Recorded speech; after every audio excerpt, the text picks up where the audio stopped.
Pour répondre de votre commerce, déposez votre casier, ne contribuez pas au génocide. Toutes les images de mort que vous voyez, elles sont financées ici. Elles sont financées aussi par vos achats. Déposez vos casiers,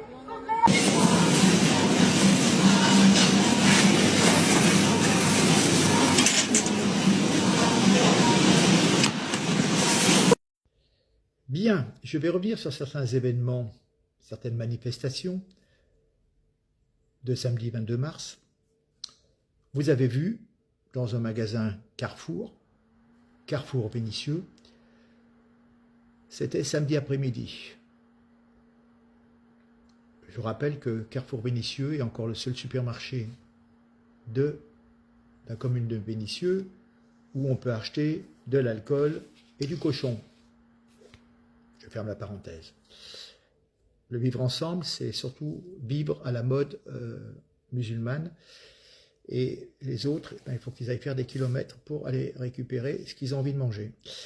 Bien, alors ces manifestations pro Gaza dans les magasins Carrefour sont motivées par des accusations selon lesquelles l'enseigne soutiendrait Israël, notamment dans le contexte du conflit, bien entendu, malheureusement, du conflit israélo-palestinien.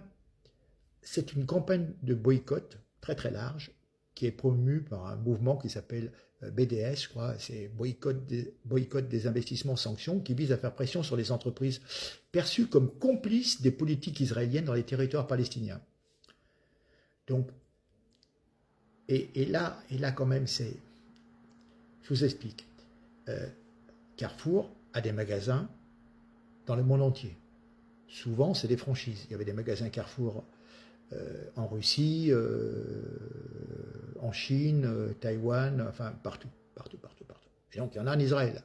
Mais c'est un partenaire franchisé qui s'appelle Electra Consumer Product. C'est ce qu'on appelle la branche israélienne de Carrefour. Donc après l'attaque du Hamas, le 7 octobre 2023, cette entité a indiqué qu'elle fournissait des colis alimentaires aux soldats israéliens. Il y avait tellement eu un choc avec tous ces civils qui avaient été tués. Bon. Évidemment, cette initiative a été largement relayée sur les réseaux sociaux, suscitant l'indignation de nombreux militants de culture, militants pro-palestiniens, français d'origine maghrébine, de religion musulmane, ou d'autres, qui ont vu un soutien direct à l'armée israélienne qui est accusée de violation des droits humains à Gaza.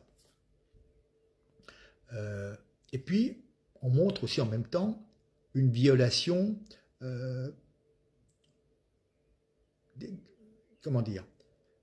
du droit international, car il y a des partenariats de Carrefour avec des entreprises israéliennes qui cultivent dans des colonies en Cisjordanie, qui au niveau du plan international sont quand même illégales, parce que c'est des territoires occupés, mais ce n'est pas Israël. Bon, bref, grosso modo, si vous voulez,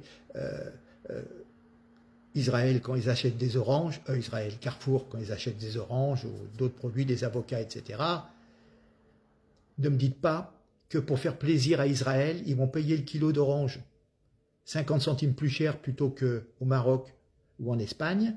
Ils achètent suivant les cours, une fois ça vient d'Israël, une fois ça vient d'Espagne, etc.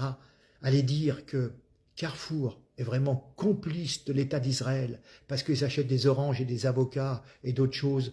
Bon, il y a des filières, c'est-à-dire à un moment quand vous êtes relativement satisfait d'une qualité ou d'une fabrication de produits, d'une culture, vous vous engagez sur un espèce de partenariat, vous vous engagez sur certaines quantités. C'est du business. Alors, dire Carrefour finance l'occupation puisqu'ils achètent des oranges, je pense que Israël n'a pas besoin de Carrefour. Je veux dire, ils vendent. Bon, il y a des accords. Bon, je te fournis X containers d'oranges, d'avocats, de palettes, de camions, etc. etc. Voilà. Mais franchement, il faudrait, pour faire plaisir aux pro-palestiniens, que Carrefour n'achète plus rien à Israël. Et vous croyez qu'à cause de ça, Israël va dire « Oh mon Dieu, on n'arrive plus à vendre nos oranges à Carrefour, donc du coup, on va libérer les territoires occupés. » Ça sert à quoi? À du cinéma, à foutre le bordel dans les magasins, etc., à montrer votre présence, à faire en sorte qu'on en a encore plus marre des foutures de merde. Voilà, c'est comme ça. Les soldats israéliens, ils ont eu des colis. Ça s'est arrêté mi-octobre 2023. C'était une fois un envoi de colis. Depuis, il n'y a plus rien. Et là, vous continuez à brasser la merde pour dire, voilà, nous on est là, on défile avec nos drapeaux et tout. Mais c'est minable, minable, minable. Vous portez préjudice à tous les gens qui ne veulent pas d'histoire, qui sont en France pour travailler, élever leur famille dans des conditions relativement satisfaisantes, bénéficier de certains avantages, et puis c'est tout. Mais là, vous êtes là, ah, gna gna gna gna gna gna. Eh ben, allez-y, allez-y, allez-y, libérez Gaza. Vous faites quoi? Non, mais c'est bon, quoi, je veux dire... on nous a fait le coup avec l'Afrique du Sud aussi. Ben, quand on voit ce qui se passe en Afrique du Sud maintenant, et là c'était justifié. Il y avait de l'apartheid. Bon. Et puis, mine de rien, il y a quand même beaucoup de Palestiniens qui travaillent dans des exploitations agricoles tenues par des sociétés israéliennes. Admettons que ces sociétés ferment, fassent faillite, parce que nous, on ne veut plus leur acheter. Mais de toute façon, ne vous inquiétez pas, les oranges, ils les vendront en Amérique du Sud, ils les vendront aux Russes, ils les vendront aux Turcs, etc. etc. Bon, ne vous inquiétez pas. Hein. Admettons qu'il n'y ait plus de boulot, et tous ces pauvres Palestiniens qui touchent un salaire donné par les Israéliens pour cultiver tous ces fruits et légumes, ils font quoi? Ils vont vivre comment, ces gens? Il n'y a pas le RSA, hein? Voilà. Donc du coup, vous voyez, des actions politiques, mais quelque part sur place, les gens qui vivent du commerce des fruits et légumes, qui les ramassent, c'est des Palestiniens. Et vous voulez leur enlever leur boulot? Comme quoi, de temps en temps, il faut réfléchir et pas être dans les slogans défiler avec des drapeaux, foutre le bordel à Carrefour. Déjà, une population qui se tient très très mal, j'y ai travaillé, j'ai eu l'occasion d'échanger avec des employés de Carrefour vénitieux, j'y ai passé 15 jours au mois de septembre et octobre l'année dernière pour mes activités professionnelles, et quand on discute avec les gens, il y a quand même une certaine partie de la population qui est très très mal éduquée, qui se comporte très très mal avec les employés, qui sont sales, qui cassent, qui en foutent de partout, qui mangent dans le magasin, qui ouvrent des paquets, qui jettent, qui... des porcs, voilà, des porcs. Je n'amalgame pas toute la population d'une certaine origine, mais il y a des gens, franchement, qui se conduisent d'une façon pas digne, voilà, hein, et qui font d'ailleurs honte à leurs confrères, à leurs compatriotes,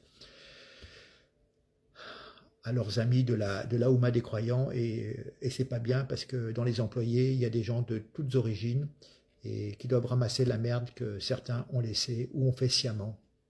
Voilà. Je suis tombé sur une vidéo l'autre fois, tiens, la dame, elle prenait une miche de pain, vous avez dû la voir sur les réseaux sociaux, elle prenait une miche de pain, et elle faisait exprès de la jeter par terre comme un ballon de rugby. Vous croyez que c'est digne, ça, quand on pense? Ah, vous pensez à Gaza? Moi, je pense aux enfants de Gaza qui n'ont pas à manger la miche de pain qu'elle a jetée par terre. Ils auraient peut-être voulu l'avoir, hein, vous voyez?